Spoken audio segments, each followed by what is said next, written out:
जो भी प्रारूप मतदाता सूची उनको दी गई है उसमें अगर कोई भी त्रुटि हो तो उसको प्रिस्क्राइब्ड फॉर्म के तहत जमा करें। जमीनी सच को नजरअंदाज करते हुए भ्रम फैलाने की कोशिश की जा रही है। 7 करोड़ से भी अधिक मतदाता चुनाव आयोग के साथ खड़े हैं, तो न तो चुनाव आयोग की साख पर कोई प्रश्न चिन्ह खड़ा हो सकता है और न ही मतदाताओं की साख पर। और इन क्लेम्स एंड ऑब्जेक्शंस के लिए, इन त्रुटियों को हटाने के लिए बिहार के एसआईआर में 1 अगस्त से 1 सितंबर का समय निर्धारित है। अभी भी 15 दिन का समय बाकी है। चुनाव आयोग सभी राजनीतिक दलों को उनके द्वारा नामित बूथ लेवल एजेंट्स को, नेशनल लेवल पॉलिटिकल पार्टीज को, स्टेट लेवल पॉलिटिकल पार्टीज को आह्वान करता है कि आने वाले 15 दिनों में जो भी प्रारूप मतदाता सूची उनको दी गई है उसमें अगर कोई भी त्रुटि हो तो उसको प्रिस्क्राइब्ड फॉर्म के तहत जमा करें। चुनाव आयोग के दरवाजे हमेशा सबके लिए समान रूप से खुले हुए हैं। जमीनी स्तर पर सभी मतदाता, सभी राजनीतिक दल और सभी बूथ लेवल ऑफिसर्स मिलकर एक पारदर्शी तरीके से कार्य कर रहे हैं, सत्यापित भी कर रहे हैं, हस्ताक्षर भी कर रहे हैं और वीडियो टेस्टिमोनियल्स भी दे रहे हैं।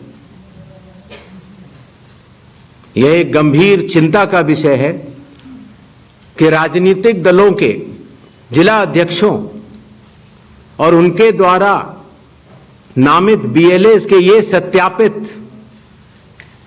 दस्तावेज, टेस्टिमोनियल्स, उनकी आवाज उनके स्वयं के राज्य स्तर के या राष्ट्रीय स्तर के नेताओं तक या तो पहुंच नहीं पा रही है और या फिर जमीनी सच को नजरअंदाज करते हुए भ्रम फैलाने की कोशिश की जा रही है। सत्य तो यह है कि कदम से कदम मिलाकर सभी स्टेक होल्डर्स बिहार के एसआईआर को पूर्ण रूप से सफल बनाने के लिए कटिबद्ध हैं, प्रयत्न कर रहे हैं और कठिन परिश्रम कर रहे हैं।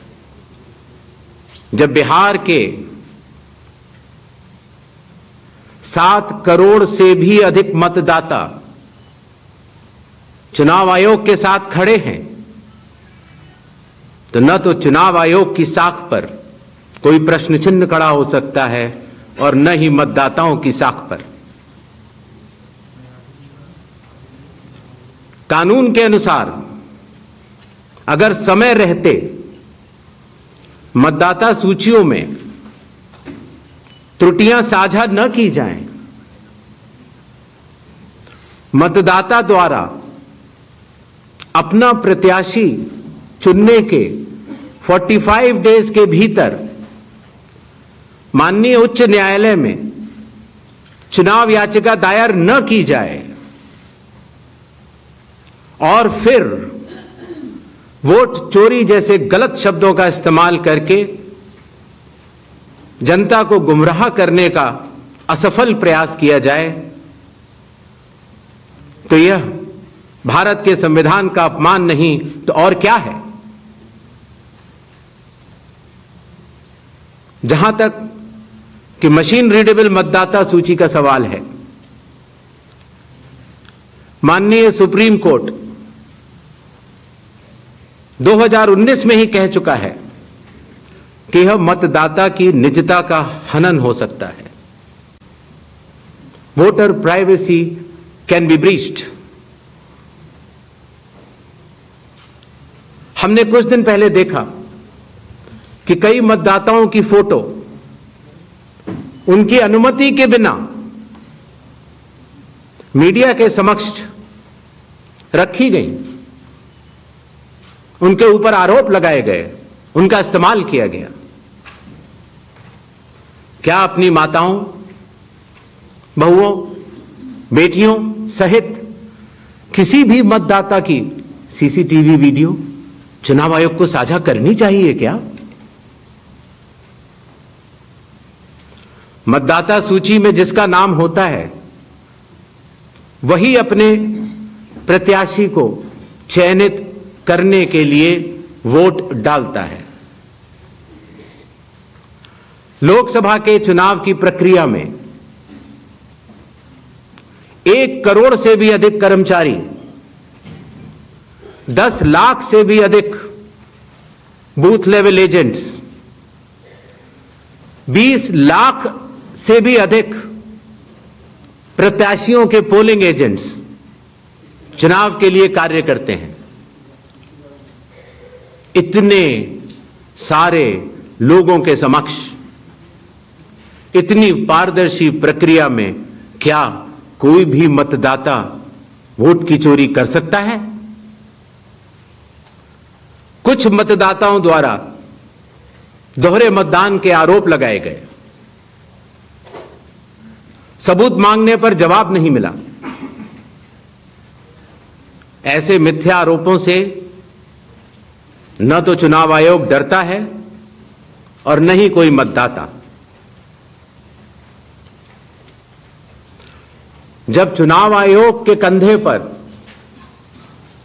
बंदूक रखकर भारत के मतदाताओं को निशाना बनाकर राजनीति की जा रही हो, तो आज चुनाव आयोग सबको स्पष्ट करना चाहता है